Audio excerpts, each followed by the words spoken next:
पांचों पांडवों को पांचों धर्मों के बारे में बताया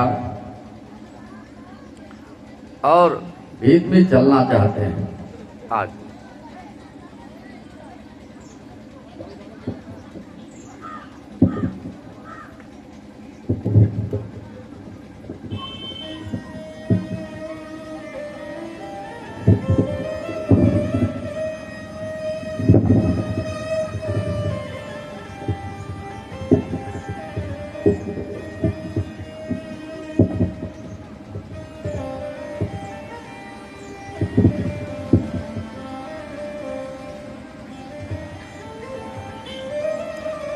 भीष्म जी सोचते हैं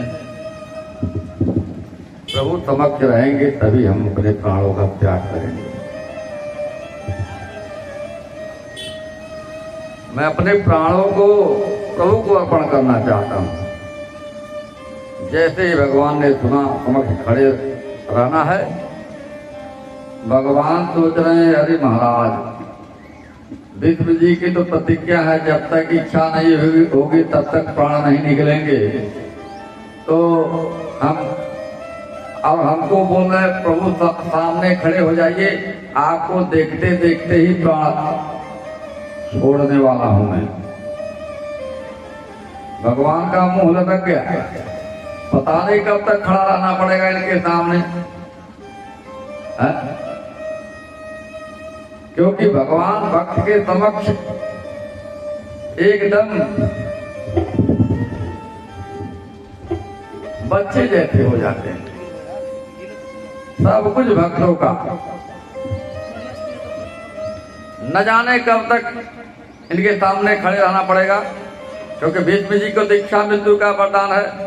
पर फिर सोचते हैं हमारे दर्शन करके प्राण त्यागने का संकल्प ले रखा है हमारा भगत। क्या प्रण है भीष्म जी का कि भगवान के समक्ष ही अपने प्राणों का त्याग करेंगे। भगवान भी सोच रहे हैं कि हमारे समक्ष प्राणों का त्याग करने का संकल्प हमारे भगत का है, इसलिए हमें भीष्म जी को परम गति देनी है जो परम योगियों को प्राप्त होती है, हमारे दर्शन का लाभ। हमारे दर्शन करके प्राण छोड़ने से बोलो कृष्ण कन्हैया लाल की जय। भगवान के दर्शन करके प्राण छोड़ने से जो मुक्ति मिलती है वही मुक्ति भगवान आज भीष्म जी को प्राप्त कराने वाले हैं। और जब ही समक्ष आए तो नारायण हमारे चतुर्भुज रूप में प्रकट हो गए। बोलो कृष्ण कन्हैया लाल की। हम सब साधक हैं, जो हम इच्छा करेंगे हमें भगवान को पूरा ही करना पड़ेगा, लेकिन कब मन निर्मल होगा, भगवान में भक्ति रहेगी, कपट छोड़ करके भजन करेंगे, कपट छोड़ करके दान करेंगे, कपट छोड़ करके पुण्य करेंगे, यज्ञ नारायण की परिक्रमा करेंगे, तब होगा। भगवान तो सहज हैं। आज चतुर्भुज नारायण रूप में दर्शन दिया है भगवान ने भीष्म को, और तब भीष्म जी ने शैया पर पड़े हैं, उसको तो अर्पण कर नहीं सकते। आज भीष्म जी की स्तुति कर रहे हैं, प्रभु आपकी कृपा बहुत है। भगवान की स्तुति जिसको भी भीष्म जैसी भक्ति चाहिए, भीष्म की स्तुति जरूर पढ़नी चाहिए। अगर पढ़ेंगे रोज तो किसी ना किसी दिन बांके बिहारी हमारे आप सबको दर्शन जरूर देने आ जाएंगे। नहीं पढ़ सकते हो तो हरे कृष्णा राधे राधे राम राम जपिए, जिसमें आप सबका अनुराग है, जिससे भी आप प्रेम करते हो उनको दर्शन जरूर मिल जाएगा। आइए छंद पढ़ते हैं। त्रिभुवन कमनम तमालवर्णम रविकर गौर बराबर दधाने बपुरलक कलुका मृतान नाम जा विजय सखे रतु में अनवत्या।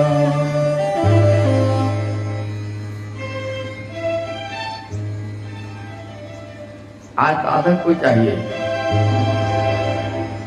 वेद पितामह अपने स्तुति में क्या कह रहे हैं? हे प्रभु, आज तक मैं जिस कारण जैसे भी हो सका कौरवों का संग दिया, कौरवों का संग किया, लेकिन आज आपके समक्ष मैं अपनी मति आपको अर्पण करता हूँ, क्योंकि चढ़ाने में असमर्थ हूँ, कुछ चढ़ा नहीं सकता हूँ प्रभु। बाण सैया पे क्या लेकर के आएंगे? साधक कहीं जाता है, भगवान के दर्शन करे, मंदिर में जाएगा तो फूल ले जाएगा, अगरबत्ती ले जाएगा, कपूर ले जाएगा, प्रसाद चढ़ाएगा। कहीं भी हमें जाना चाहिए तो फल फूल थोड़ा जरूर लेके जाना चाहिए। जो आप सबको भागवत कथा श्रवण करने का लाभ मिल रहा है ना, उसको पूर्ण लाभ लीजिए। जो भी है, थोड़ी प्रसादी हो, थोड़ा फूल हो, थोड़ा प्रसाद हो, कुछ न कुछ जरूर अपने आंचल से वहां अर्पण करना चाहिए। देखिए विष्णु जी समझा रहे हैं कि हम प्रभु चल नहीं सकते हैं, बाण सैया पर हैं, हमारे पास कुछ है नहीं, लेकिन मैं आपको क्या अर्पण करूं प्रभु? इसलिए मैं अपनी मति, कलमत रूपी मति की ही आपको अर्पण करता हूं। क्यों? आप मंदिर में जाते हैं, फल वगैरह ले जाते हैं, वहां चढ़ाने के बाद आप पुजारी को क्या मांगेंगे? प्रसाद मांगेंगे ना। ऐसे ही विष्णु जी अपने मति को प्रभु भूत के चरणों में चढ़ा के प्रभु से क्या मांगते हैं? फूल नहीं है, पुष्प नहीं है, फल नहीं है, तो भगवान कहे मैं ही आपको अर्पण होता हूँ प्रभु, मेरी मति आपको अर्पण करता हूँ। और हे प्रभु, अपने चरणों में हमारी मति को चढ़ा करके हमें कृतार्थ कर दीजिए, कृपा करिए हमारे ऊपर, हम धन्य हो जाएंगे। क्या कहते हैं? कहा आज विष्णु जी को एक दृश्य याद आ गया और बता रहे हैं। क्या बताए?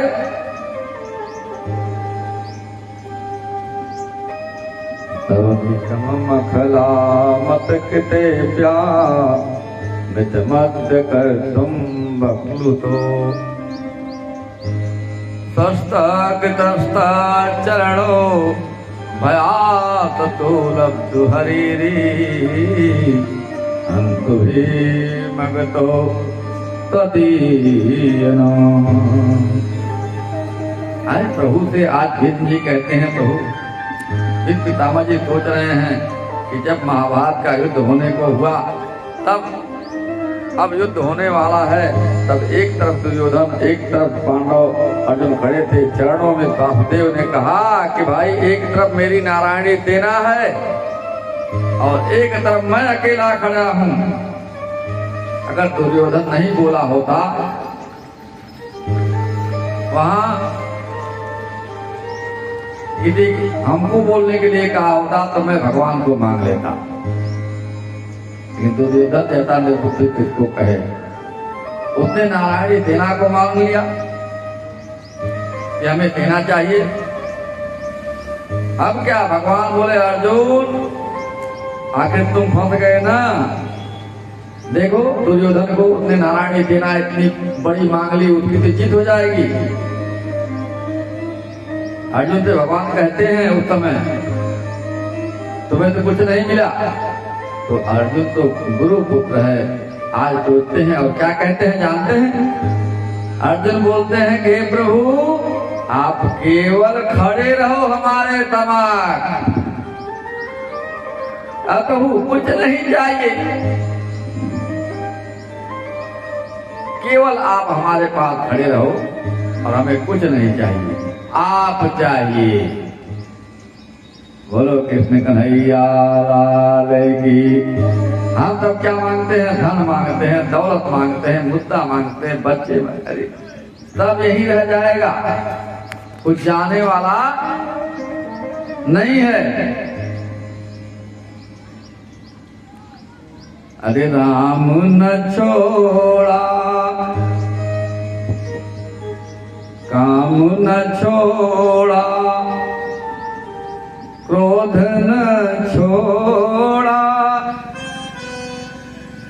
राम भजन क्यों छोड़ दिया तूने, काम न छोड़ा, क्रोध न छोड़ा, राम भजन क्यों छोड़ दिया तूने, राम भजन क्यों छोड़ दिया।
अपना समझ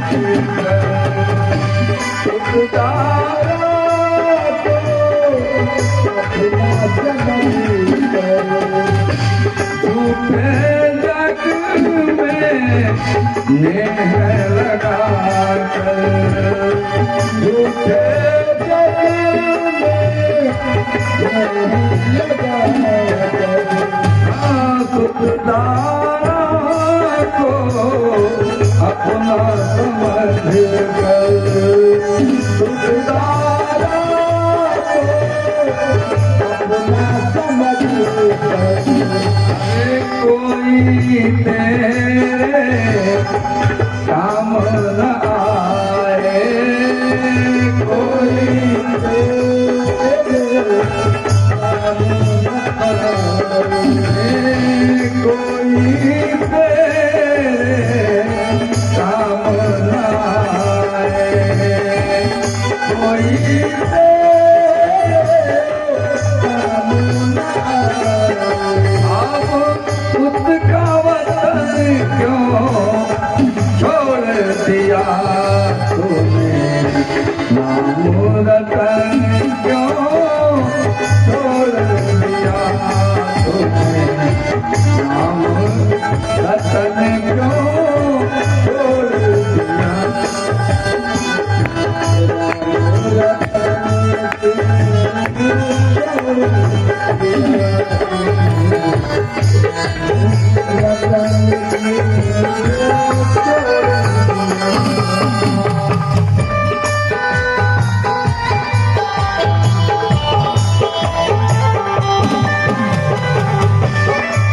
ताली की सेवा करते हुए आप सब हाथ भाई ताली बजाइए। जय सिया राम, जय जय सिया राम, जय सिया राम, जय जय सिया राम, जय सिया राम, जय जय सिया राम, जय सिया राम, जय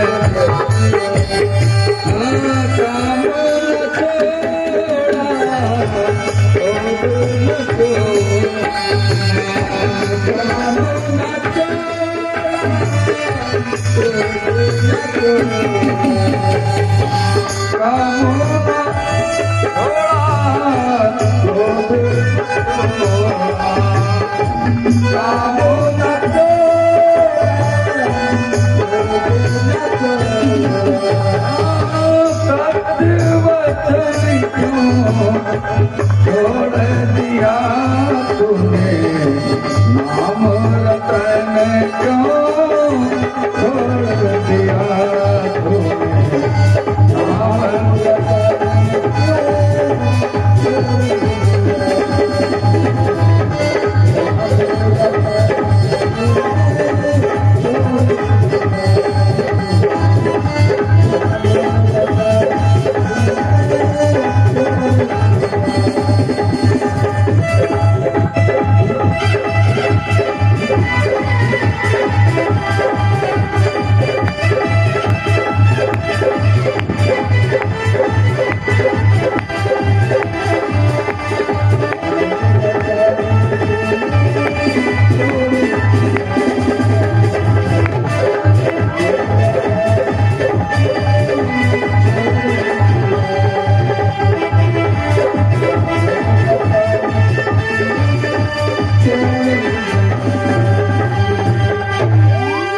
बोलो कृष्ण कन्हैया लाल की जय। ये भगवान को क्या अर्पण करेंगे? अपने मन को अर्पण करेंगे, प्रभु की कृपा कैसे अनुभव करेंगे?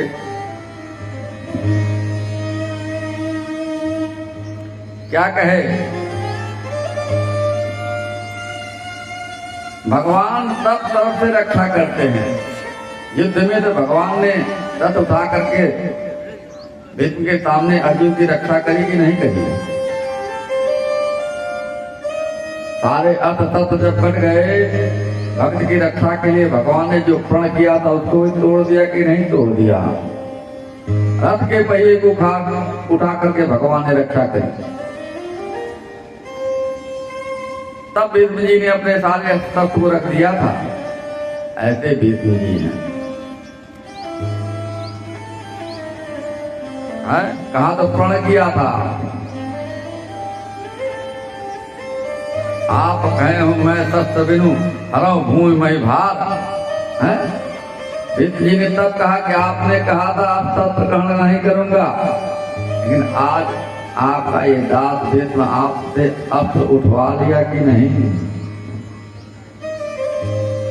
भगवान तो कहते हैं कि प्रबल प्रेम के पाले पड़ के अब प्रभु को नियम बदलते देखा,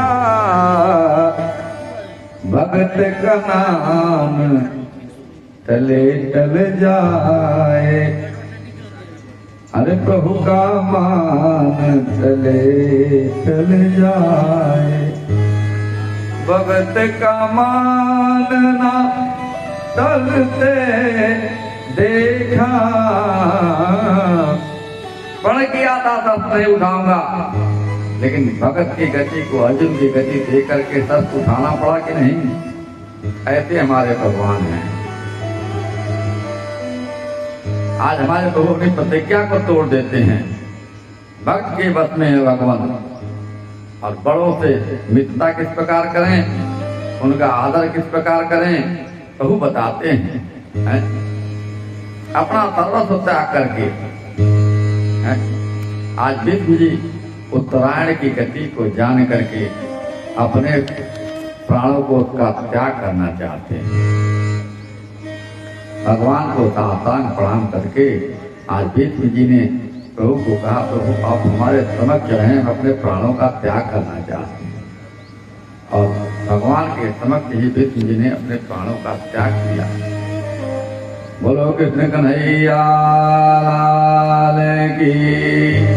कैसे भगत हैं हमारे भीष्म जी हैं? भगवान उनके कथन की अवहेलना नहीं कर सकते। ऐसे भगत हम सब क्यों नहीं बन रहे हैं? हम सब की भक्ति ऐसे ही रहे कि भगवान जो हमारी इच्छा उसे पूर्ण करने के लिए तत्पर हो जाए। महाभारत की कथा बहुत विस्तार है, उसमें हम बहुत नहीं जाएंगे, तो कभी समय मिलेगा तो विस्तार करेंगे। लेकिन हम सबका परम सौभाग्य है, एक तरफ तो है वैराग्य और दूसरी तरफ है भक्ति स्वरूप ज्ञान और ज्ञान की महिमा।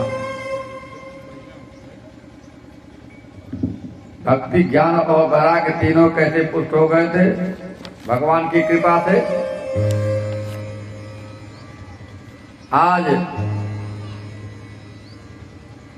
भगवान की कृपा हम सब पर कैसे है? प्रभु की भक्ति में मन लग जाएगा, वो भी आप एकदम तत्क्षण प्रभु की कृपा बरसने लगेगी। आप जैसा भगत जैसे आप सब बैठे हो, उसका जो ऐसे सत्संगी हैं उनका भगवान हर क्षण कल्याण करने को तैयार है। दूध जी के जैसा कल्याण हो जाएगा।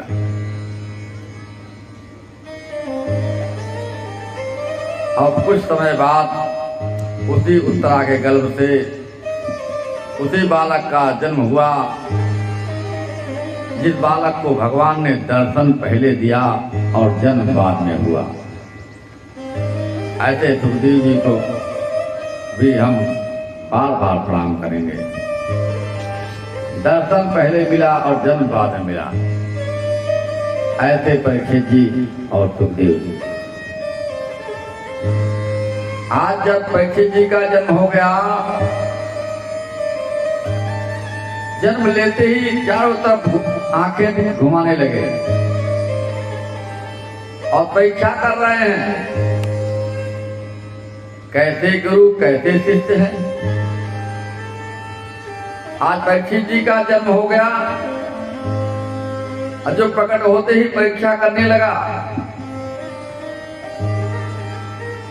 पैदा होते ही ऐसे ही परीक्षित जी पैदा होते ही सोचते हैं कि क्या सोचते हैं, वो कहाँ गया जिसने मेरी गर्भ में रक्षा की थी।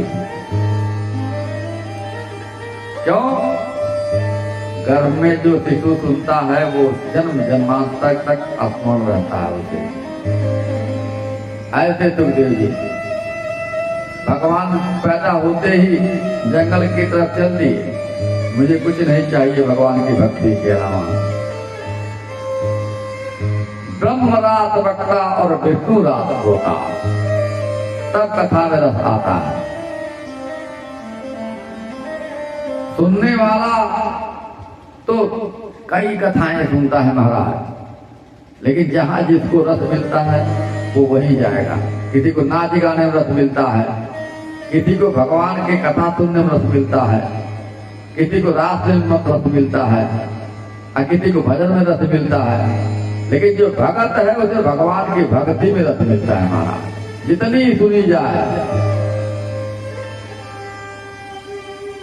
उतना कम है। आज युधिष्ठिर जी, आज पांडवों ने ब्राह्मणों को बुला करके बताओ महाराज, हमारे कुल का अकेला दीपक है, इसके भाग्य में क्या लिखा है। पंडित जी शब्द का भी बड़ा थोड़ा संक्षेप करते हैं और देखते हैं, क्यों? सुख में ही बताना ठीक रहता है।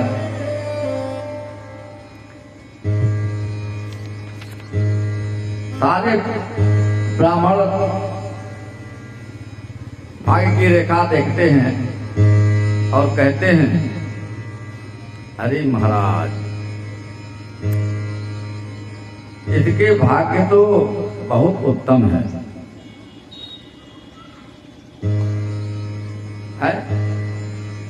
इसमें सबसे उत्तम कुल ब्राह्मण का है। ये तो अपना कर्म अगर भूल जाए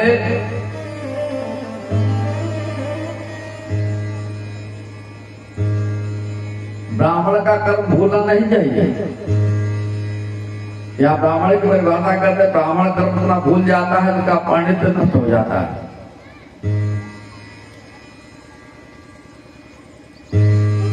अब पांडवों ने ब्राह्मण से कहा, प्रभु आप इसका भविष्य तो बताइए।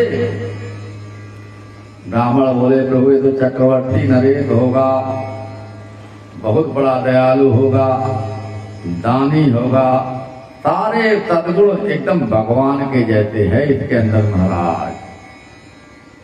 परीक्षित जी के सब सद्गुण ही सद्गुण है। अब पांडव तो खुश हो गए महाराज, ब्राह्मण भी खुश हुए, पर पांडव बोले, वाह महाराज सारे सद्गुण ही हैं, मतलब हमारे बच्चे के अंदर कोई दुर्गुण नहीं है। ऐसा तो हमारा दिव्य बालक है। पांडव खुश हैं। तब ब्राह्मणों ने कहा, महाराज सारे लक्षण इसके अच्छे हैं, एक छोटा सा ऐसा दुर्गुण है जिसे आपको बताने की आवश्यकता हमें नहीं है। जब समय आएगा तो अपने आप जान जाओगे। सारे पांडव कहे, नहीं महाराज ऐसा कैसे होगा, दुख तो पहले जानना है उसका। ब्राह्मणों से निवारण तो करवाएंगे, कुंडली तो बनवाएंगे, जाप तो करवाएंगे, कुछ करेंगे, इसको भी बता दिए महाराज। जो दुर्गुण है वो जरूर बताइए। ब्राह्मण बोले आप सब नहीं पूछो तो ही अच्छा है, वो अपने आप प्रकट हो जाएगा। लेकिन पांडवों ने पूछा महाराज ऐसा कौन सा दुर्गुण है, ऐसा कौन सा कर्म है, कौन सा कर्त है, आप जरूर बताएं। ब्राह्मणों ने कहा तुम्हारा वंशधर है लेकिन तक्षक सर्प के दंड से इसकी मृत्यु हो जाएगी। बोलो कृष्ण कन्हैया लाल की। हाथ तो सभी असमंजस में पड़ गए। ओहो, तक्षक नाग तो बिना ब्राह्मण के अपमान के किसी को काटता ही नहीं है, तो क्या ये ब्राह्मणों का अपमान करेगा? ऐसा बालक होगा? तो ब्राह्मण ने अस्वस्थ कर दिया, ये तो इसका प्रारब्ध है महाराज, अपने भाग की रेखा को लेकर के आया है। लेकिन इसीलिए कहा भाग्य की रेखा कब बदलती है? तो भगवान के चरणों में नतमस्तक होते हैं, भगवान के भजन में कीर्तन गाते हैं, ताली बजाते हैं, ऐसे ऐसे ऐसे ऐसे भाग्य की रेखा बदल जाए भगवान के कीर्तन करने से। ब्राह्मणों ने कहा तब तो ठीक है, लेकिन इसकी मृत्यु भगवान के चरणों में ध्यान करते करते जाएगी। बोलो कृष्ण कन्हैया लाल की। ये भगवान के चरणों में अपने मन को लगा देगा, इसे पता ही नहीं रहेगा कब इसकी मृत्यु हो गई। साक्षात भगवान के चरणों में इसकी मृत्यु लिखी हुई है। चिंता की जरूरत आप सबको नहीं है। अब ब्राह्मण दक्षिणा पाकर के चले गए।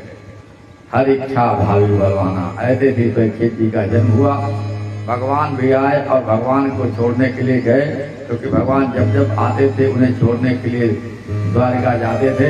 अर्जुन आज युधिष्ठिर अपने सिंहासन पर बैठ करके सोच रहे हैं क्या करें, मुझे बहुत अपकुल दिखाई दे रहा है। जमुना नदी भी मंद गति से हो गई, जानवर भी प्रेम से नहीं बोल रहे हैं, लड़ाई झगड़े बहुत हो रहे हैं। क्या हुआ समझ नहीं आ रहा, बहुत चकित हैं। क्या हो गया? बोले लक्ष्मी नारायण जी के मंदिर गया, मूर्ति के अश्रुपात हो रहे हैं। युधिष्ठिर जी की गति बहुत टेढ़ी है। भीम भैया देखो, अर्जुन भी जब जाता था तो जल्दी आ जाता था, अब की बार गया तो बहुत दिन हो गया, वापस ही नहीं आया। 17 महीने बीत गया, आज तक नहीं आया। इतना सोच ही रहे थे, बहुत बदहाल स्थिति में अर्जुन लड़खड़ाते हुए राज सिंहासन के सामने आकर के धड़ाम से गिर जाते हैं। कहा तो अर्जुन जैसा चक्रवर्ती वीर धरती पे नहीं था, लेकिन भगवान का साथ छूटने के बाद ऐसी स्थिति आई कि सामने धड़ाम से आकर के गिर रहे हैं। आश्चर्य में युधिष्ठिर जी पूछते हैं, भैया अर्जुन ये क्या हो गया? भीम पूछ रहे हैं। तो अर्जुन ने कहा, भैया वंचितो हम महाराजम हरिग्राम बंधुरूपिणः तेन में पाहितम तेजो देव विस्मापनम प्रभो। भैया क्या बताऊं, प्रभु हमें छोड़ करके चले गए। इतना कह के जार होने लगे। अरे प्रभु हमें छोड़ करके चले गए। आप सबको पता है, आपको मालूम है, जिनके कारण मैं जब स्वर्ग में इंद्र के वहां जाता था तो इंद्र की आधी गद्दी हमारे लिए खाली हो जाती थी। अर्जुन कहते हैं, भैया जब युद्ध में घोड़ों की प्यास लगी तब प्रभु ने एक ही बाण से जल अर्पण कराया और घोड़ों को पानी पिलाया। आप बताओ, जहाँ युद्ध हो रहा है वहाँ इतना सब करना संभव किसके लिए है? भगवान के लिए ही है। और उसी युद्ध में विराट रूप का दर्शन हमें कराया था। हमें उस गीता का ज्ञान दिया था और आज सारे कौरवों को बीच में मेरी रक्षा करी थी। दुर्वासा जी द्रौपदी के पास जाकर के बोले अपने 1000 शिष्यों को भोजन करने के लिए, जब उसमें किसने रक्षा करी?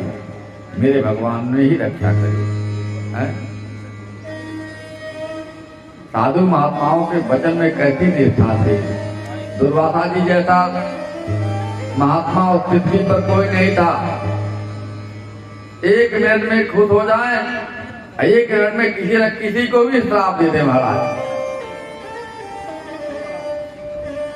पांडवों के यहाँ कुछ नहीं था। 5 वर्ष में एक बार दुर्वासा जी 1000 शिष्यों के साथ आ गए। बोले मैं संध्या करके आ रहा हूँ, हमें भोजन करना है। द्रौपदी सोचती है क्या करें। एक पात्र था द्रौपदी के पास जो अक्षय पात्र था। जब तक द्रौपदी भोजन न कर ले तब तक उससे सारा संसार भोजन कर सकता था।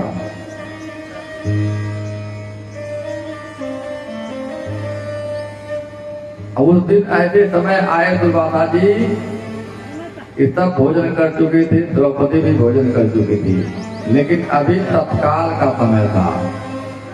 दुर्वासा जी गए, बोले मैं आता हूँ, 2 घंटे में हमें भोजन करना है। सारे पांडव आज द्रौपदी बैठ के विचलित हो गए। महाराज आज तो श्राप मिलना तय है, आज तो श्राप मिल ही जाएगा। दुर्वासा जी के श्राप से कोई बच नहीं सकता है, आज श्राप मिल जाएगा। बार बार होने लगे। आज द्रौपदी ने प्रभु को याद किया। प्रभु तत्क्षण आए हैं और कहे बहना तेरे पात्र में कुछ है क्या, हमें भोजन कराओ। हाथ जोड़ करके खड़े हो गई। महाराज जिसके लिए आपको बुलाया आप भी भोजन करना चाहते हैं, भूख लगी है। भगवान मुस्कुराए, कहते हैं बहना क्या है, क्यों याद किया? तभी द्रौपदी ने कहा प्रभु दुर्वासा ऋषि के श्राप से आप ही बचा सकते हो। बोले क्या हुआ? बोले दुर्वासा ऋषि ने हमारे यहाँ भोजन करने का संकल्प लिया है, क्या किया जाए? भगवान आए और द्रौपदी को कहा तुम अपना अक्षय पात्र लाओ, देखो उसमें कुछ है क्या। एक चावल का दाना, एक तुलसी का पत्र उसमें एक किनारे चिपक करके पड़ा था। इसलिए कहते हैं भोग लगाते समय भगवान का भोग आज तक आप सब रोज लगाइए। जो भी अपने यहाँ बन रहा है, रूखा बन रहा है, सूखा बन रहा है, नमक रोटी बन रही है, कुछ भी बन रहा है उसे भगवान को अर्पण करिए और कहिए प्रभु जो मेरे पास है उसे आपको खिला रहे हैं। आप तुलसी दल जरूर डालिए, भोग जरूर लगाइए, तो देखिए घर में कभी कोई कमी नहीं होगी। बोलो कृष्ण कन्हैया लाल की। लेकिन एक नियम होना चाहिए। तुलसी दल डाल के भोजन जो करता है, भगवान को कराता है, उसके घर में कोई कमी नहीं होती है। देखिए आज दुर्वासा ऋषि के श्राप से कौन एक तुलसी पत्र ही बचा रहा है। टुकड़ा भी कहीं किनारे लगा रहेगा तब तक अन्न धन की कमी नहीं होती है। तुलसी तो जरूर लगाना चाहिए अपने दरवाजे पर। तुलसी पत्र जरूर खाना चाहिए। इस ठंडक में 5-7 तुलसी पत्ते जो खाएगा पूरे ठंडक में उसे बुखार कभी नहीं सताएगा। 5-7 तुलसी के पत्ते और 2-3 अंडे मरीच जो खाएगा उससे कभी बुखार नहीं सताएगा। अजीर्ण कभी नहीं होगा, अपच कभी नहीं होगा। बच्चों को जरूर खिलाना चाहिए, इससे दिमाग तेज हो जाता होता है, बच्चों को पढ़ने में मन लगता है। तुलसी पत्र 5 तो रोज खाना चाहिए। तुलसी के नीचे दीपक जरूर रोज लगाना चाहिए। उससे एक ओज प्रकट होती है तुलसी के नीचे दीपक जलाने से, जो हमारे घर में सुख और शांति प्रतीक होता है। कोई अनिष्ट नहीं होगा कहीं भी, जो मैया अपने घर में तुलसी के नीचे दीपक जलाती है। बोलो कृष्ण कन्हैया लाल की। रोज जो आएगा उसे कुछ न कुछ मिलता रहेगा, लेकिन जो रोज आएगा उसी को। आज भगवान उसी तुलसी को भोग लगा रहे हैं और तुलसी को खा करके अपने पेट पे हाथ फिरा रहे हैं। अरे बहुत स्वादिष्ट भोजन था तुम्हारा द्रौपदी। एक चावल के टुकड़े से भगवान का पेट भर गया और भगवान जितना ही हाथ फिरा रहे हैं उतना ही बस आज दुर्वासा ऋषि के शिष्यों का पेट भरता जा रहा है। सारे ब्राह्मण स्तब्ध रह गए हैं। दुर्वासा जी ऋषि जी ऐसी स्थिति हो गई, बोले क्या भोजन करेंगे, यहाँ तो पेट फुल हो रहा है। बोलो कृष्ण कन्हैया लाल की। दुर्वासा जी आकर के आशीर्वाद दिए कि द्रौपदी तुमने ऐसा भोजन कराया, ऐसा भोजन किसी ने करवाया। आप लोगों की आवाजें नहीं आ रही है, जय जयकार बोलिए। बोलो कृष्ण कन्हैया लाल की। आप सब मत बोलिए, मुझे जयकार नहीं आ रहा है आवाज। बगल में सोए हुए इंसान भी नहीं उठ रहे हैं। आप लोग तो भोजन पानी करके आए हैं, बोलना भी नहीं। हम तो बोल रहे हैं तो भी बहुत तेज आवाज हमारी आ रही है। आप लग रहा ऐसे ध्यान में चले जा रहे हैं आंख बंद करके। बोलो कृष्ण कन्हैया लाल की।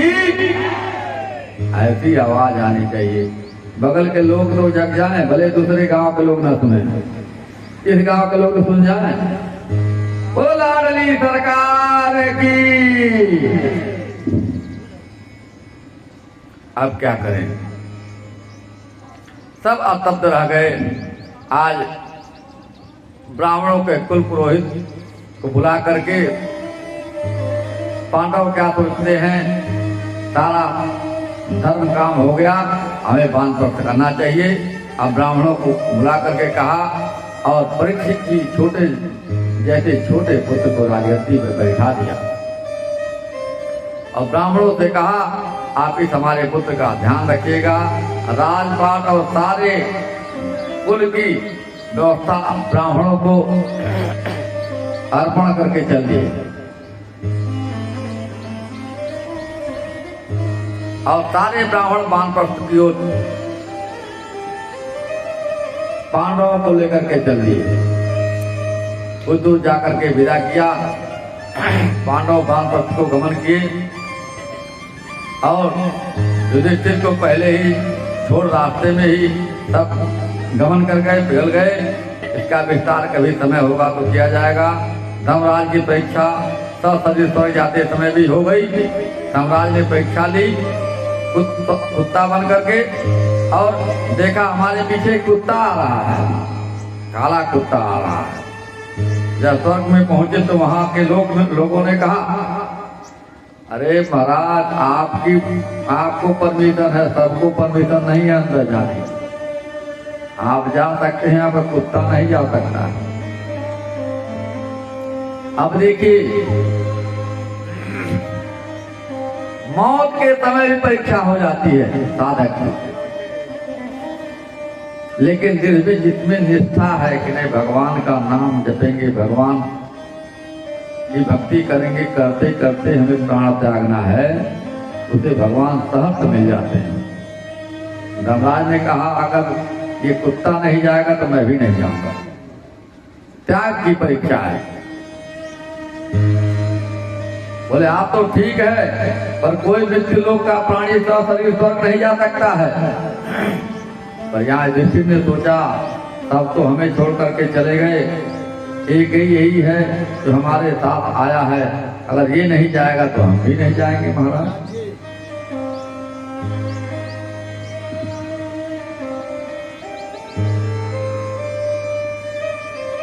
क्या करें, धर्मात्मा थे, चक्रवर्ती नजर थे, कभी किसी के साथ अनिष्ट नहीं करते थे, तभी आज उनका नाम है युधिष्ठिर जी का। इतना सोचते ही कि हम अकेले नहीं जाएंगे, इस श्वान इस कुत्ते को साथ में लेके जाएंगे, उनके कर निष्ठा को जान करके धर्मराज साक्षात प्रकट हो जाते हैं। बोलो कृष्ण कन्हैया लाल की। और कहा आपके जैसा कोई नहीं, आप जा सकते हो सशरीर। और हमारा मन हमारे बस में जब रहेगा तब ये त्याग होगा। जब तक हमारा मन हमारे बस में नहीं, हमारी भक्ति होने वाली नहीं है। त्याग ही जीवन है कहा।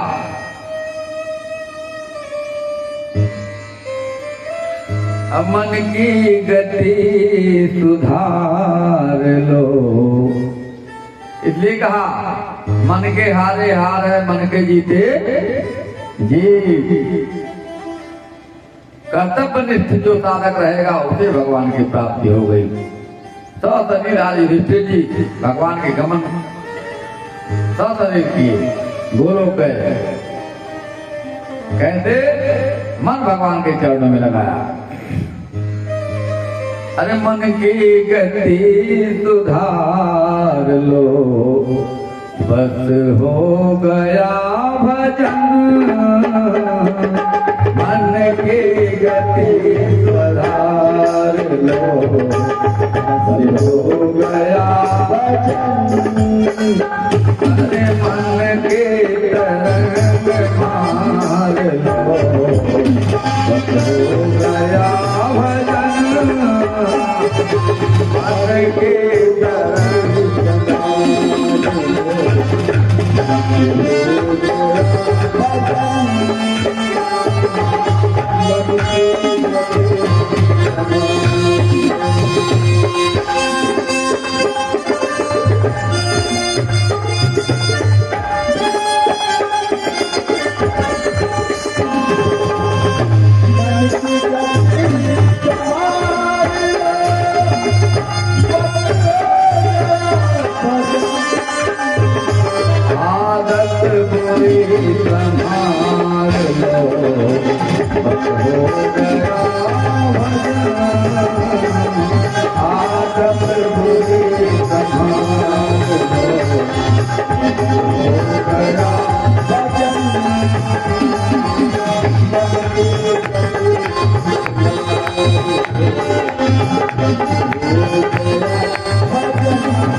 आए हो तुम कहाँ से, जाओगे तुम कहाँ।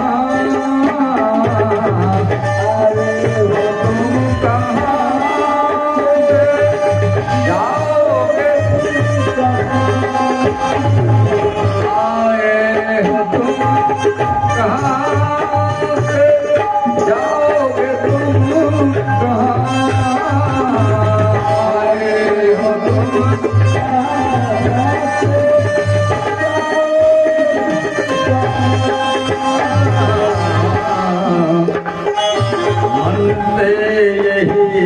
विचार लो, मन से यही विचार लो, हो गया भजन।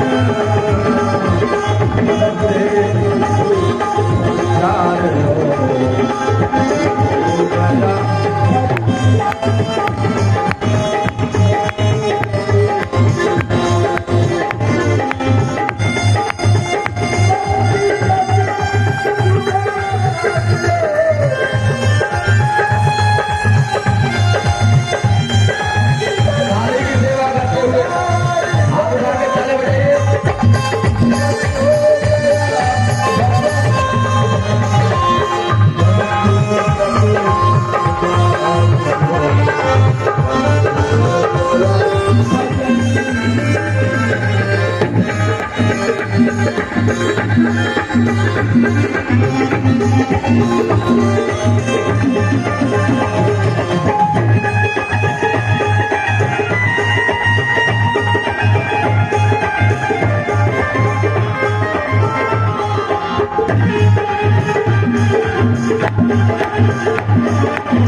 हमें क्या करना चाहिए?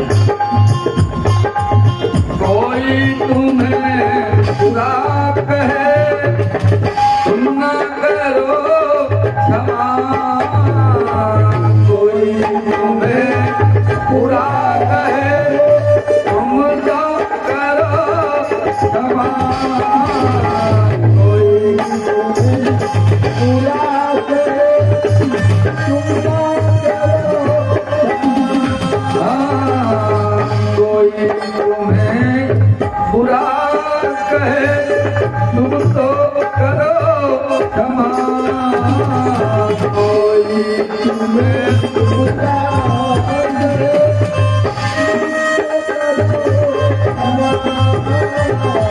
कैसे होगा?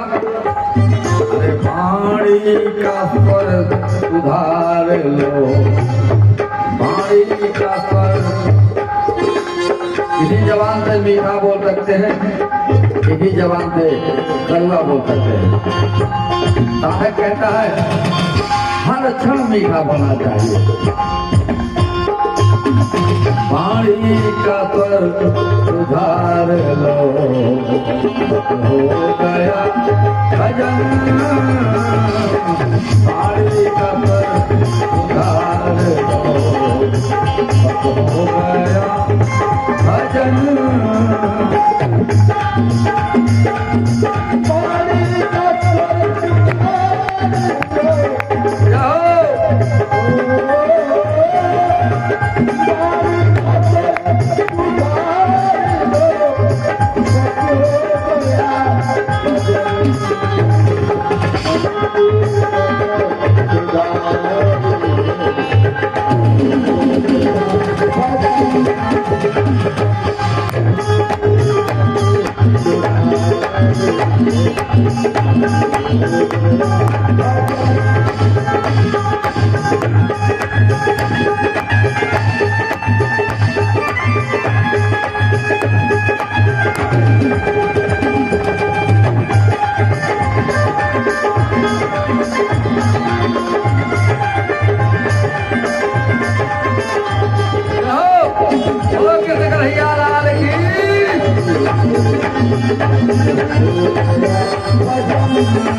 हर क्षण मीठा बोलना चाहिए,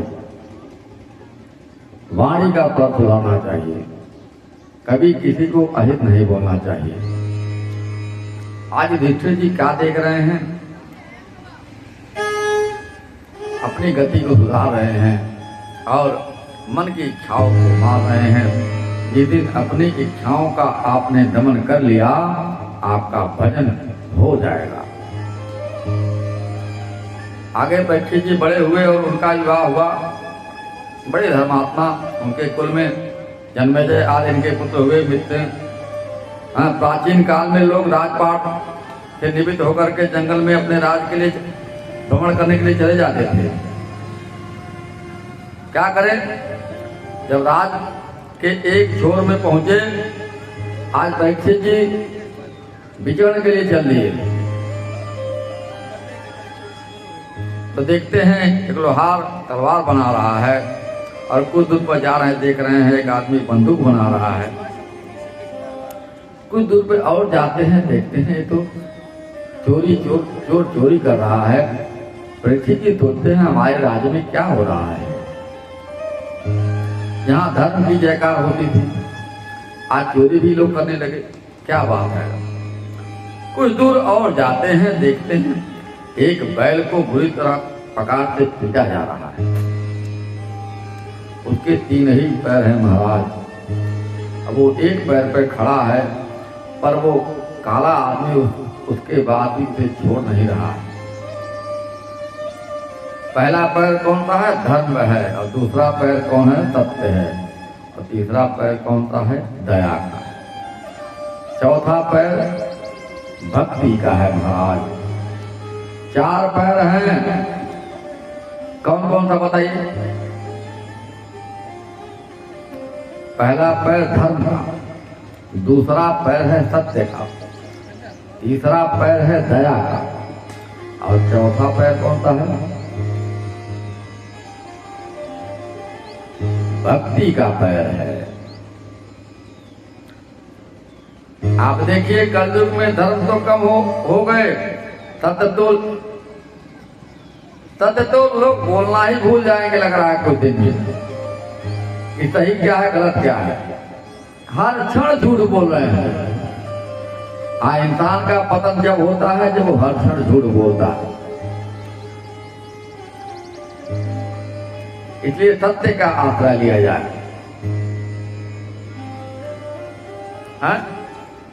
स्वार्थ में दया भी नहीं रह गई महाराज। स्वार्थ ऐसा लोगों पे भारी हो रहा है। देहाती मतलब कहिए भैया अपना काम बन गया, दुनिया कुछ भी करे काम मतलब, ये हाल है आज। आप क्या कर रहे हो मतलब नहीं रख रहा है इंसान, हमारा तीरा हो जाए बस। कलयुग की महिमा है, उसकी गलती नहीं है। क्या करे, कलयुग में भक्ति नहीं बची है, पाखंड बचा है। कलयुग उस भक्ति के पैर को भी काट रहा है। अब ये जो आज चल रहा है वो भक्ति का ही पैर है। अभी तो बहुत कुछ है। आगे कहा वर्षे वर्षे क्रमा जाता मंगलम ना पिदितते। जैसे जैसे समय बढ़ता जाएगा और मंगल कम होते जाएंगे, धर्म कम होते जाएंगे। इसलिए कहा, लेकिन भक्ति प्रबल है। इसीलिए तो हम सब यहाँ बैठे हैं। हम सबकी भक्ति प्रबल है महाराज। अभी बहुत कुछ बाकी।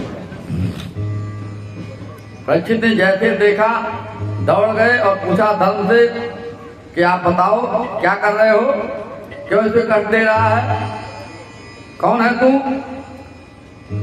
आज धर्म कुछ बोल नहीं रहा, क्योंकि चुगली भी एक पाप है। दूसरे का दोष देखना ही पाप है। अपना दोष देखना चाहिए, दूसरे का दोष हमें कदापि नहीं देखना चाहिए। हर इंसान अगर अपना दोष देखने लगेगा ना तो किसी का दोष दिखेगा ही नहीं। इसलिए हम सबको अपना दोष देखना चाहिए। आज इंसान की गति कैसी है, इंसान की गति भी ऐसे ही है। हम सब क्या करते मालूम है?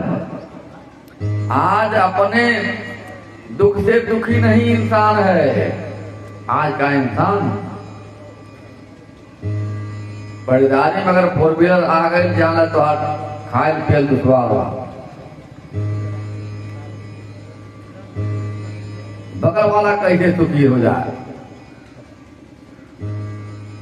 कहीं 1 बीघा क्योंकि 12 बोरा धान हो गए, 20 बोरा हमारे के यहाँ 5 बोरा हुए थे। कहे का कैला हमारे इतने भाई देखा करना कटले बा है। आज कलयुग में इंसान दूसरे का ज्यादा देख रहा है। ये नहीं सोच रहा है भगवान ने हमारी किस्मत में जो लिखा है वो हमें मिल गया है। दूसरे के सुख से दुखी हो रहे हैं इंसान, अगला क्यों दुखी हो रहा है? धर्म बोलता है कि हम क्या बताएं, आप खुद सोचो। धर्म उसका नाम नहीं बताया। यहाँ धर्म और परीक्षित के बीच जो संवाद हुआ वो काल और कर्म का, दुख का द्योतक है। पर यहाँ कलयुग ने एक और दुख क्यों बताया? क्यों? स्वभाव बताया अपना। क्या? कभी कभी देखते हैं जो हमने कर्म नहीं किया वो भी कर्म हमको भोगना पड़ता है। कलयुग का ये दोष है। हम नहीं करेंगे वो भी भोगना पड़ जाता है, भले हलचल बने रहे। वो कलयुग का दोष है।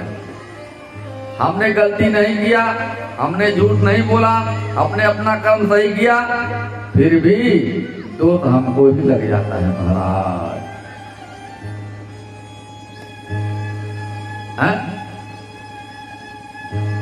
आप सत्यनारायण की कथा में बनिए की कथा सुनते होंगे।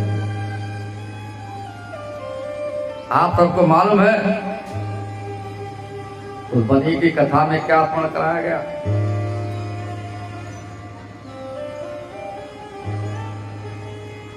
चोर चोरी करके भाग रहा था। सत्यनारायण की कथा कौन कौन सुनता है यहाँ बताइए? कितने लोग सुने सत्यनारायण जी की कथा? सब लोग सुने हैं? नहीं हाथ उठाइए। कितने लोग सुने सत्यनारायण जी की कथा? बस 4-6 लोग सुने हैं गांव भर में। अरे हाथ भाई सत्यनारायण जी की कथा कौन सुना है? सत्यनारायण जी की कथा जब होती है तो पंडित जी से कहिए महाराज तरी बढ़िया हिंदी तो सुनाओ, हमें समझाओ का लिखल हुआ, तब समझ में आई। यहाँ पंडित जी भी जल्दी जल्दी आई ने आप लोगों का हमें महाराज जल्दी करा जाएगा खेते में, जल्दी करो, ऐसा ना है। कथा भी सुनिए सत्यनारायण जी की तो विधिवत सुनिए। 3 घंटा 4 घंटा लग जाती है कथा सत्यनारायण जी की करने में, अगर अच्छे सुनेंगे तो जैसे आपकी इच्छा है वैसे पंडित जी की दीक्षा भी है। ब्राह्मण आता है उतनी दूर से, आप सोचते हैं 51 रुपया महाराज लेके कथा सुना बहुत अच्छा रहेगी, भले पेट्रोल लग गया 50 रुपया। यथाशक्ति दान नहीं है तो भगवान देख रहा है, लेकिन है तो अगले का जो कर्म अगले ने किया है उसका भुगतान हमको पूरा करना, नहीं तो हमें दोष लगता है। सत्यनारायण व्रत की कथा में बराबर बताए हुए हैं, इसलिए कथा सुनी जाती है। अब राजा परीक्षित ने कलयुग से कहा क्या चाहते हो? बोले महाराज हमारा समय आ गया है, अब हम यहीं रहेंगे, कहाँ जाएंगे? आप एक छत्र राजा हो और हमें आपके राज में रहना है। तो परीक्षित जी कहते हैं तुम नहीं रह सकते हो हमारे राज्य में, हमारे राज्य में सत्य का बोलबाला है, सत्य चलता है, यहाँ कलयुग की बात नहीं चलेगी। बोले महाराज अब तो हम आ गए हैं कहीं जाने वाले, रहना ही है चाहे जहां रख दीजिए हमको, आप चक्रवर्ती नदी से बहुत जगह है महाराज। महाराज ने कहा ठीक है आपको 3 स्थान 4 स्थान दे देता हूं। बोले महाराज बहुत कृपा होगी, जय होगी।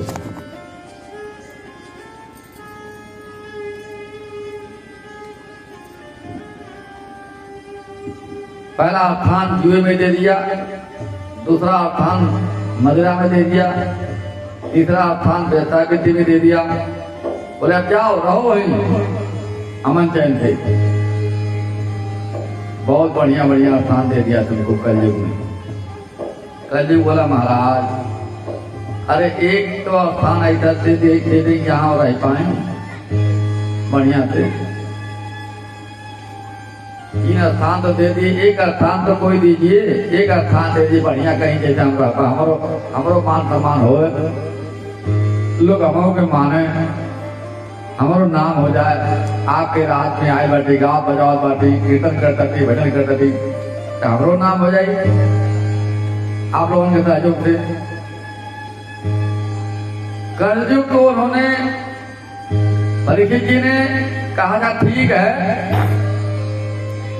जिसमें भक्तों की बहुत निष्ठा, माताओं बहनों को बहुत प्रेम रहता है ज्यादातर, जाओ तुमको सोने में स्थान दे देता हूं। वाह महाराज बोलो कृष्ण कन्हैया लाल की। सोना देख जाए माता लोग तो बस उसकी चमक में चमकाचौंध हो जाए, लेकिन आज सोना के खरीद नहीं पाई, 2 लाख हो गए।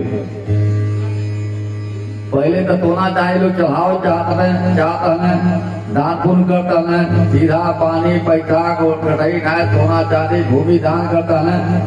अब तक बेचारे खुद नहीं बस दान कहाँ करें।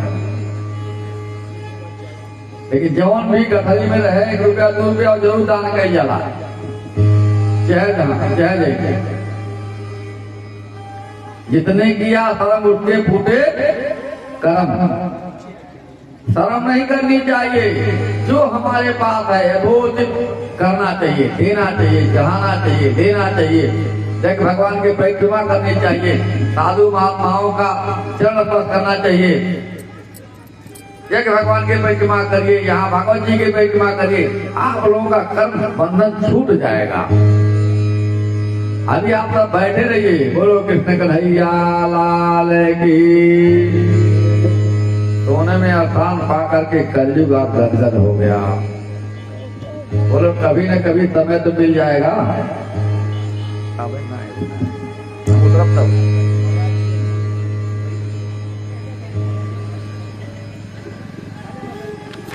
क्या करे, कलयुग चला गया। यहाँ परीक्षित जी घर पर आए, जय हो जय हो जय हो।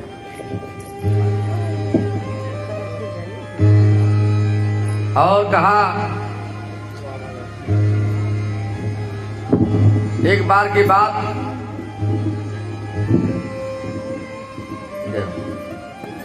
घर की साफ सफाई चल रही थी। सारे रात दरबारियों को कहा गया सारे रूम की साफ सफाई करिए, आप सब बैठिए आराम से। साफ सफाई हो रही थी तो देखा गया, जय हो, एक कमरा बहुत पूर्वजों के समय से बंद था। उसका ताला कभी युधिष्ठिर जी ने खुलवाया ही नहीं था। जय हो।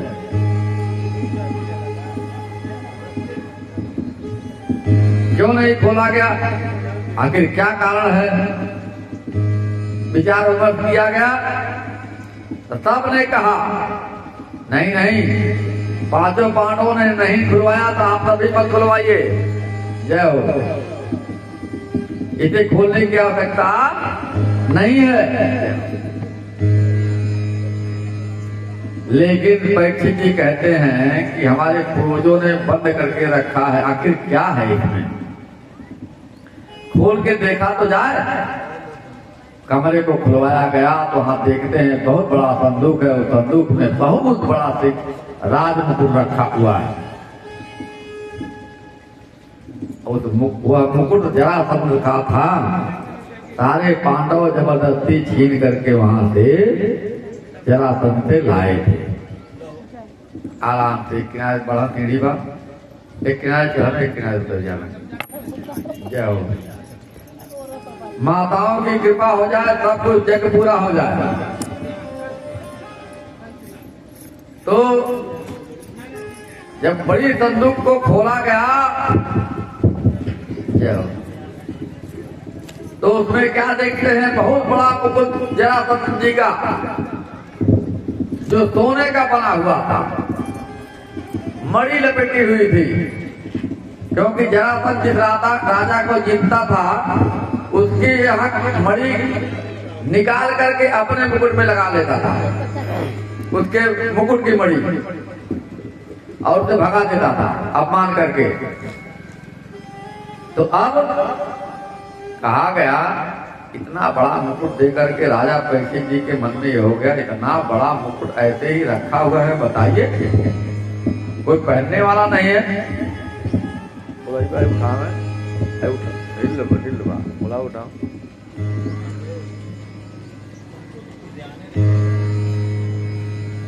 बोलो कृष्ण कन्हैया लाल की।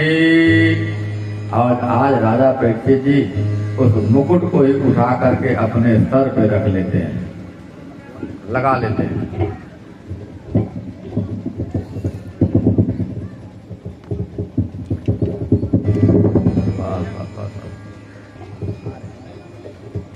जिस मुकुट में इतना सोना लगा हुआ था वो मुकुट पहन करके आज राजा परीक्षित जी सिंहासन पर बैठ जाते हैं।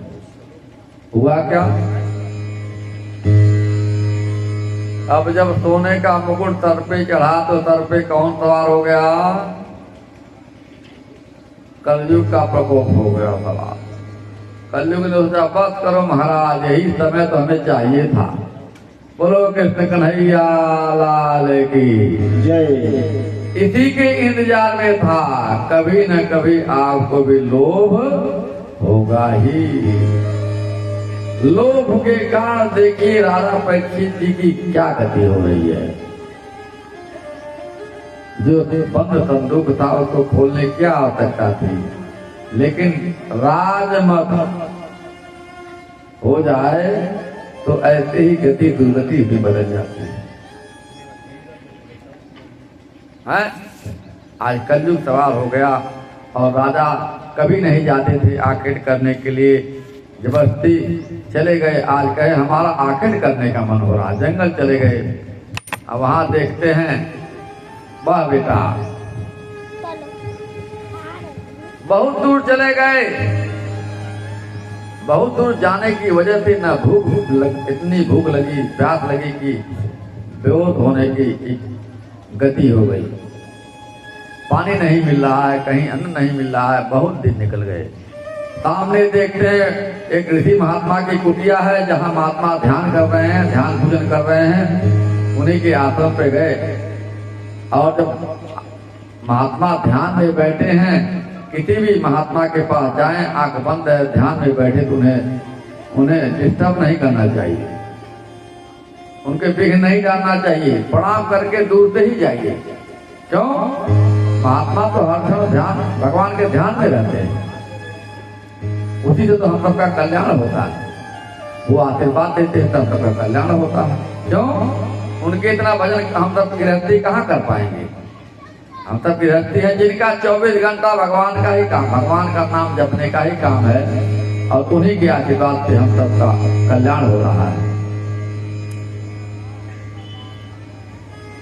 जो आश्रम समीक ऋषि का था, आंख बंद करके ऋषि बैठे थे। परीक्षित जी को भूख प्यास लगी थी, सोचते हैं क्या करें। ये देखो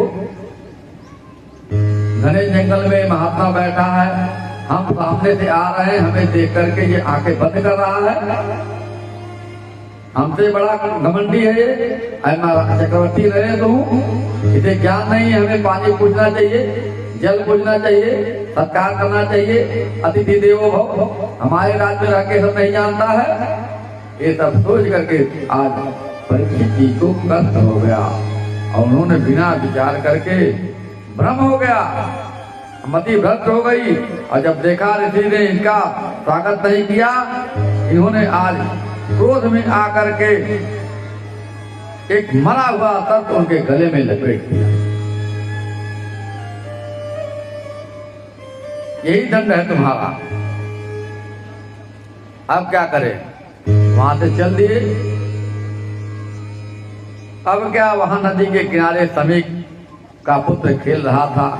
बच्चे दौड़े दौड़े गए और कहा, समीक ऋषि के पुत्र को तुम्हारे पिताजी ध्यान कर रहे थे, तुम्हारे पिताजी के गले में एक राजा ने मरा सर्प लपेट दिया। तुम्हारे पिताजी का आज अवहेलना हो गया। तुम्हारे पिताजी तो कुछ नहीं बोल रहे हैं, तुम जाके देखो। अब त्रिकाल संध्या करता है बालक, तो ब्राह्मण का पुत्र था, जो भी साधक त्रिकाल संध्या है करता है, उसकी वाणी में तेज आ जाता है और तेज और बलवान हो जाता है वो। अब आए आश्रम में, रो रहे थे। अब जब ऋषि ने कहा, बेटा क्या हुआ, क्यों रो रहा है? तब सिंगी ने कहा, पिताजी आपका अपमान किया था और राजा उसका हमें पता नहीं है, हमसे सहन नहीं हो सका।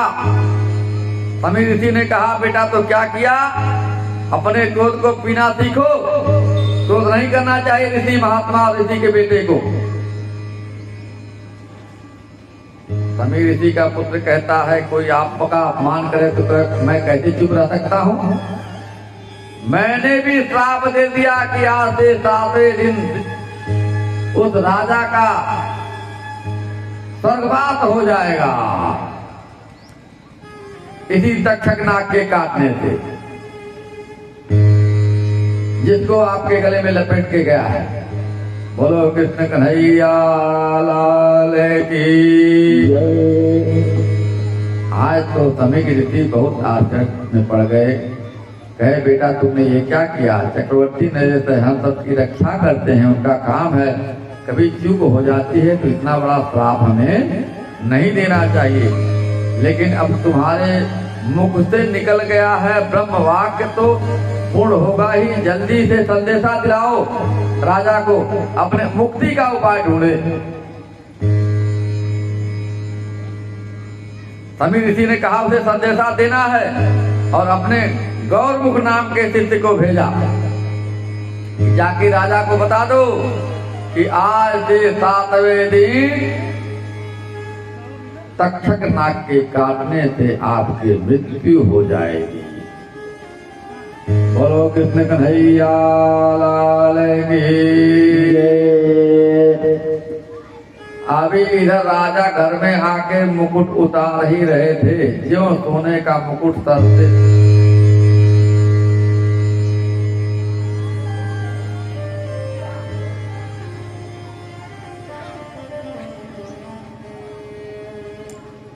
जो सोने का मुकुट सर से उतरा, कलयुग का प्रभाव उतरा, तो वही बुद्धि आ गई।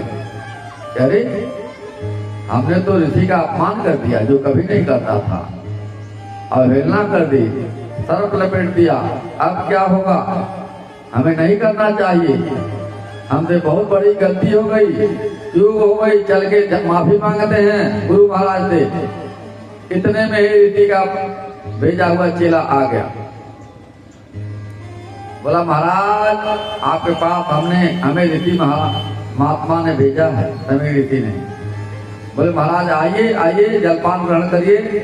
बोले नहीं नहीं, हम आपके यहाँ का कुछ जलपान ग्रहण नहीं कर सकते हैं, क्योंकि आपको श्राप लग गया है, आपके यहाँ का जल भी दूषित हो गया, मैं आपके यहाँ अन्न ग्रहण नहीं कर सकता हूँ। इसीलिए पाप करने के पहले बहुत संभालना चाहिए। काके तो चला गया, इधर राजा लगे नाचने। धर्मपत्नी कहती है क्या मिल गया, नाच रहे हैं आप? बोले हमें जो मिल गया वो आपको नहीं मिला। अच्छा ये बताइए किसको पता है कि हम किस दिन मरने वाले हैं? किसको पता है यहाँ? राजा ने कहा आपको नहीं पता है, हमको पता है, 7 दिन के बाद मर जाएंगे, फलाने दिन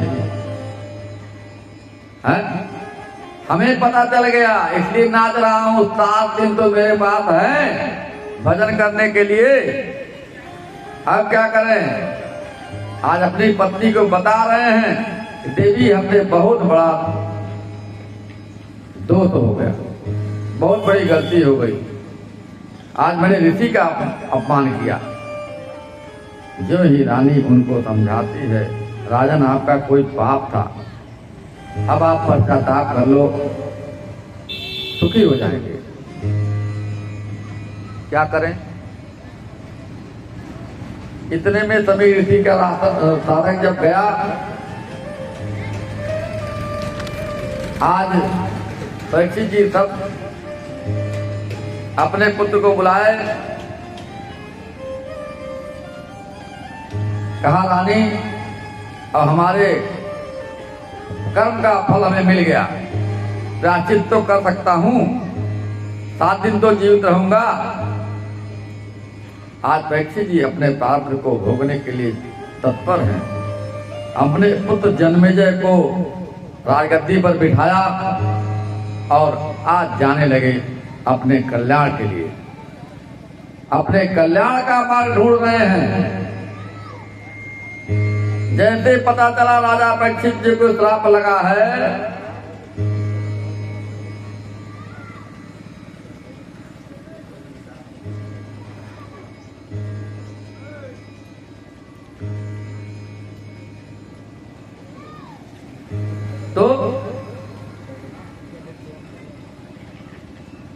सारे महात्मा नदी किनारे पता नहीं कहां कहां से आ गए।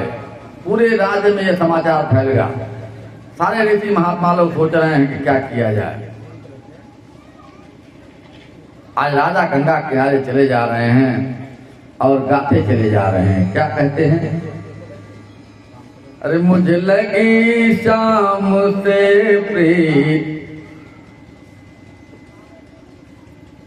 सखी वृंदावन जाऊंगी। मुझे लगी शाम संग प्रीत, मैं वृंदावन जाऊंगी। मुझे लगी शाम संग प्रीत, वृंदावन जाऊंगी। लगे शाम संग प्रीत, मैं बरसाने जाऊंगी। राम संग प्रीत, मैं वृंदावन जाऊंगी। राम संग प्रीत, मैं वृंदावन जाऊंगी।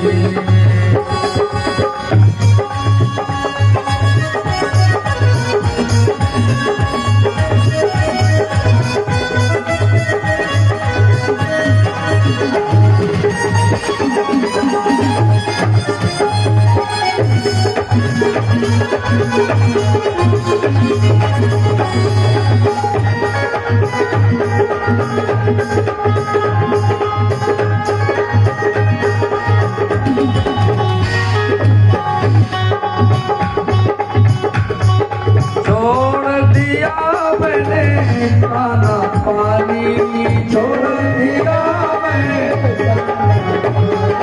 शाम की याद में हुई दीवानी। शाम की याद में मेरो नैन उठे है पानी, मेरो नैन उठे है पीर। मैं वृंदावन जाऊंगी, है पीर। मैं वृंदावन जाऊंगी।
वृंदावन जाऊंगी।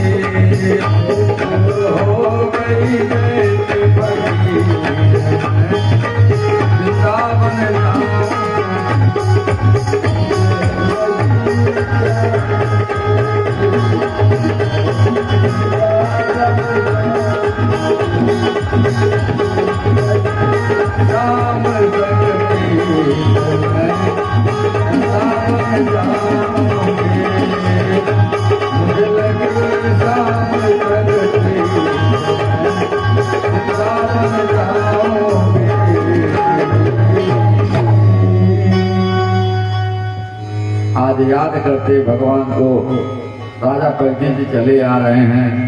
सारे ऋषि महात्मा लोग सोच रहे हैं क्या किया जाए, क्या किया जाए, इनकी मुक्ति का मार्ग क्या है? मुक्ति का मार्ग तो गुरु ही बता सकता है, और कौन बता सकता है? कोई भी सही मार्ग बताने को तैयार नहीं है। जब सारे शिष्य फेल हो जाते हैं, वहाँ गुरु का काम शुरू हो जाता है। सारे शिष्य जब फेल हो जाएं, तो गुरु का काम शुरू हो जाता है। इसलिए कोई इस भवसागर से बचाने वाला नहीं है सिवा गुरुदेव के। इसलिए जिसने भी गुरु दीक्षा नहीं ली है, जिसने भी गुरु से मंत्र नहीं लिया है, वो जरूर गुरु से दीक्षा ले ले भैया। निगुरा होता ही का अंधा, करे लाख 84 धंधा। निगुरे का कहीं नहीं ठिकाना, 84 में आना जाना।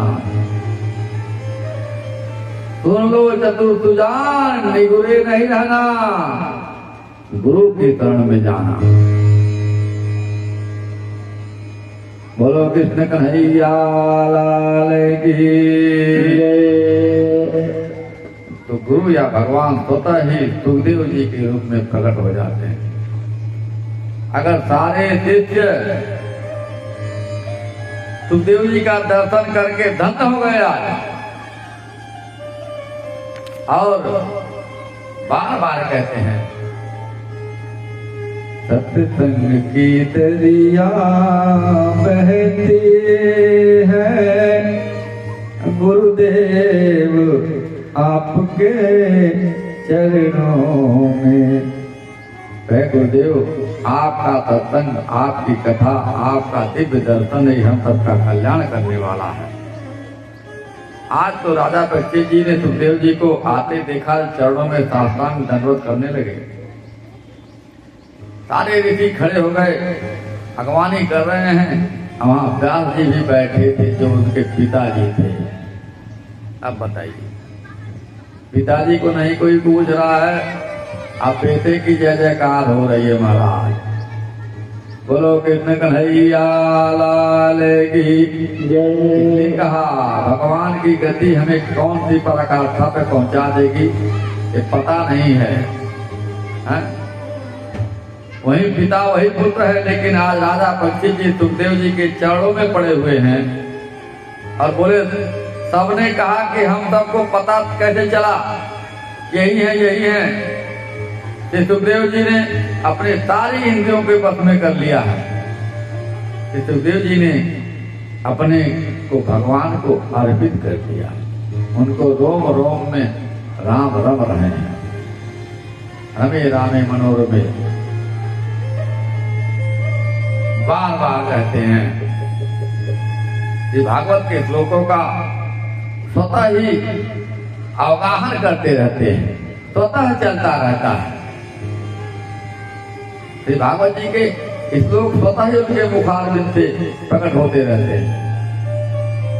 ऐसे ऐसे सुखदेव जी हैं जो हम सबको कथा रसपान कराने वाले हैं महाराज। आज परीक्षित जी ने बार बार दंडवत प्रणाम करके कहा, प्रभु हे गुरुदेव, हमें मुक्ति कैसे मिलेगी? और प्रश्न किया, एतां संस्मरणां पुंसां सद्गतुज्जन्ति वै गृहा। हे प्रभु, राजा ने कहा, हे प्रभु, आप जैसे संतों को घर में बैठ करके कोई याद कर ले तो भी उसकी मुक्ति हो जाती, और आपके चरणों की धूल मिल जाए तो कहना ही क्या महाराज। संत हृदय नवनीत समाना, सब मुक्त हो जाएं। पहले क्या कहा? दर्शन मात्र से मुक्ति हो जाएगी। और दूसरे पद में क्या कहे? धूली मिल जाए तो मुक्त हो जाए। दर्शन जो मात्र से जो मुक्ति चाहते हैं वो सोए हुए हैं, और जिसको धूली से मुक्ति पाना है वो यहाँ बैठा हुआ है। सुखदेव जी कहते हैं, इसे दर्शन से लाभ लेना है उस दर्शन में लाभ कई जन्म में मिलेगा वो वही जानेगा घर में बैठे हुए। लेकिन जो हमारे सामने प्रत्यक्ष हमारे निगाहों के सामने है, हमारे धूली को चरण को स्पर्श करके मस्तक पे लगाता है, उसको मुक्त में तत्काल कर देता हूँ। बोलो कृष्ण कन्हैया लाल की। इसीलिए लोग चल के जाते हैं कि मंडप में या कथा मंडप में कथा सुनने के लिए गुरु महाराज के दर्शन करते हैं, कुछ दक्षिणा प्रदान करते हैं, चरण धूली लेते हैं, प्रसाद लेते हैं, उसके बाद घर को प्रस्थान करते हैं।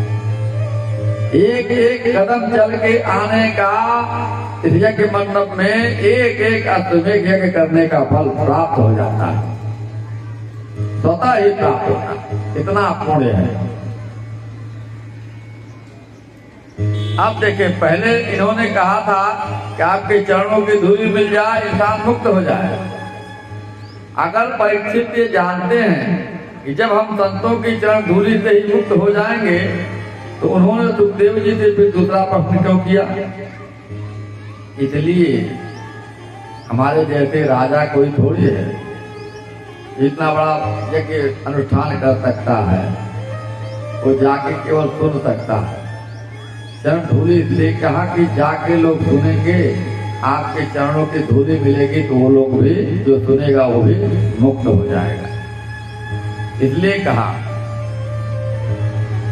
परीक्षित जी के मन में भय था कि सर्प से डटा हुआ व्यक्ति स्वर्ग नहीं जाएगा, सांप से डटा हुआ व्यक्ति मुक्त नहीं होता है, 84 लाख योनियों में जाता है।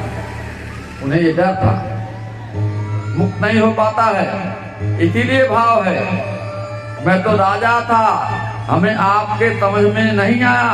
मैं बताता हूँ, आज के समय में कोई बड़ा आदमी हो, वो तो बड़ा संबंध बड़ा यज्ञ करा सकता है, लेकिन गरीब बड़ा यज्ञ बड़ा धन संबंध कैसे करावे?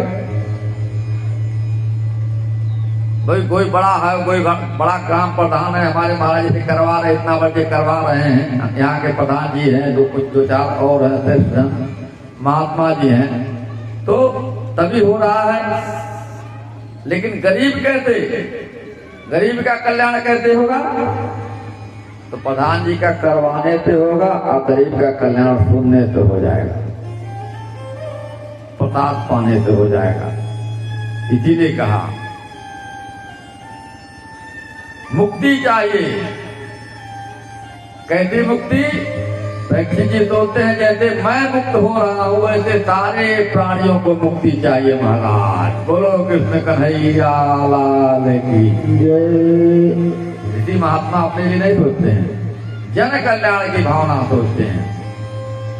इतना बड़ा यज्ञ हो रहा है, महाराज करा रहे हैं, तो जन कल्याण के नाते आप सबका कल्याण हो जाए। हमारा तो हो ही रहा, हम तो हर जगह कर रहे हैं।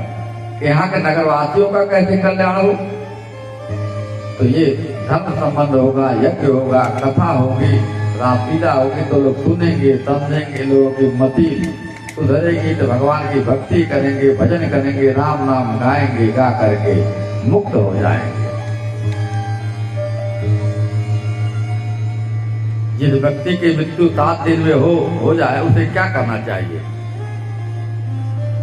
आज राजा परीक्षित जी सुखदेव जी से कहते हैं, उन्हें भय लग रहा है। हम सबको मौत का भय लगता है, तो क्या करते हैं? एक बैग हाई ब्लड प्रेशर हो जाए तो क्या करते हैं? दौड़े दौड़े बीपी न पाए कि नहीं न पाए, कहीं आगे पीछे न हो जाए। हम सबकी मुक्ति का उपाय क्या बताए? क्योंकि 7 दिन में ही सबको मरना है, खाली राजा परीक्षित जी को नहीं है।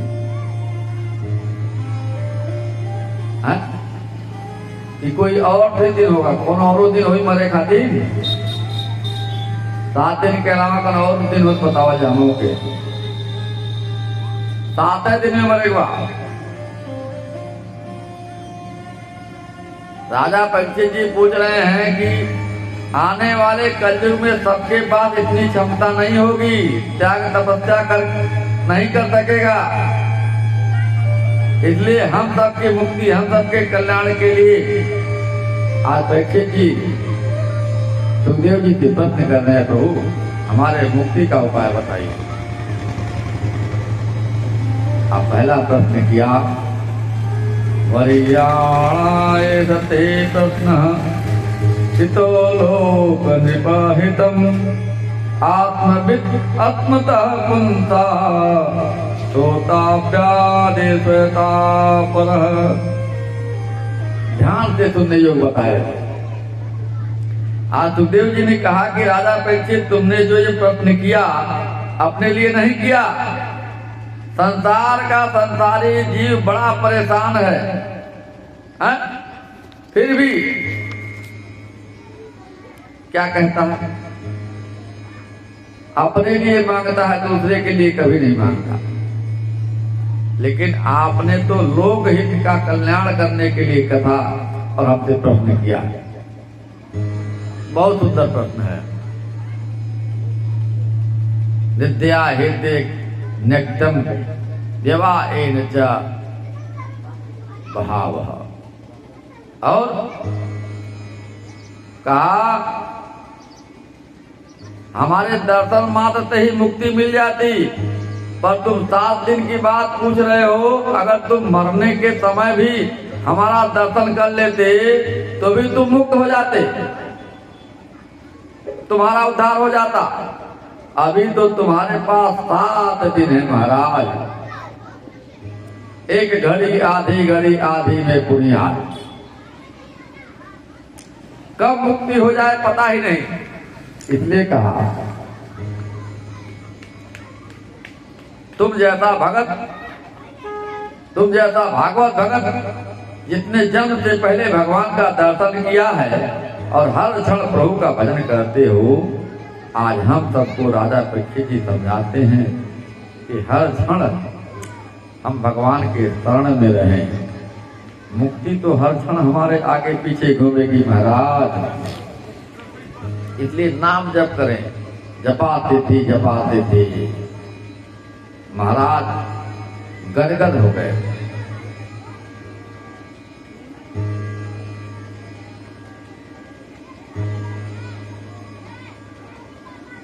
और जब गुरु महाराज गदगद होते हैं तो क्या देते हैं? एक क्षण में मुक्ति का रास्ता प्रशस्त करा दे महाराज।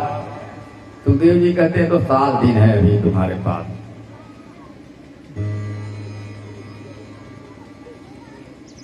तो क्या करें? केवल और केवल भगवान का भजन करें। हम सबके पथ में नहीं है कि शास्त्रों का अध्ययन करें। माताओं और बहनों, एक ही काम है भाइयों, केवल भगवान की भक्ति। कलयुग केवल नाम आधारा, आ सुमिर नर उतरहि पारा। इसलिए कहा कृष्ण कहने से तर जाएगा, कृष्ण कहने से तर जाएगा, पार भव से उतर जाएगा। कृष्ण कहने से तर जाएगा, पार भव से उतर जाएगा। कृष्ण कहने से तर जाएगा।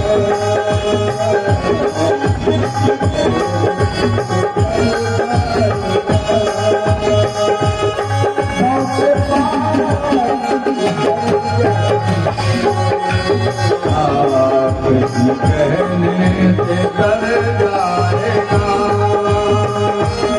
पार भाव से उतर जाएगा। कृष्ण कहने से तर जाएगा,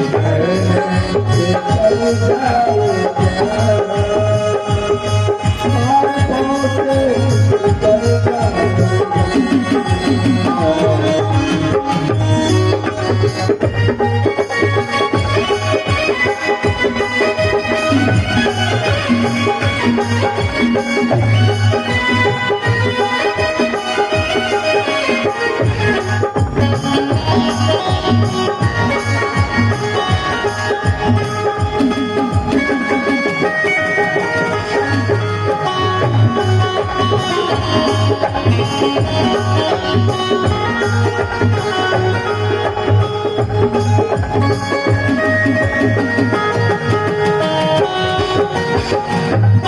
बड़ी मुश्किल से नर्तन मिला, बड़ी मुश्किल से नर्तन क्या पता फिर किधर जाएगा, क्या पता किधर जाएगा, पता फिर किधर जाएगा, क्या पता फिर किधर जाएगा, कुछ कहने से तर जाएगा, पार भाव से तर जाएगा, कुछ कहने से तर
सब कहेंगे कहानी तेरी, काम ऐसा जो कर जाएगा,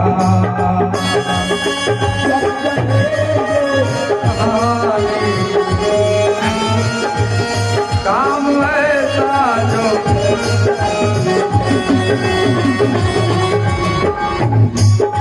कैसा कर्म करें हम सब।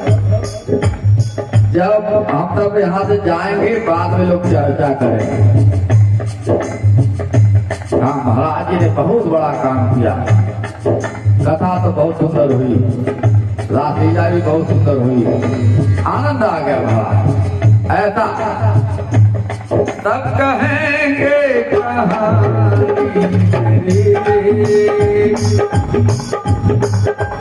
ऐसा जो कर जाएगा,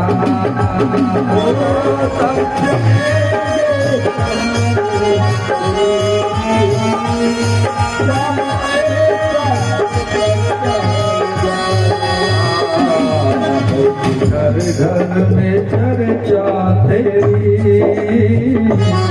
होगी, घर घर में चर्चा तेरी, एक गली पे गुजर जाएगा, चर्चा तेरी, एक गली पे गुजर जाएगा, चर्चा तेरी, एक गली से गुजर जाएगा। बोलो कृष्ण कन्हैया लाल की।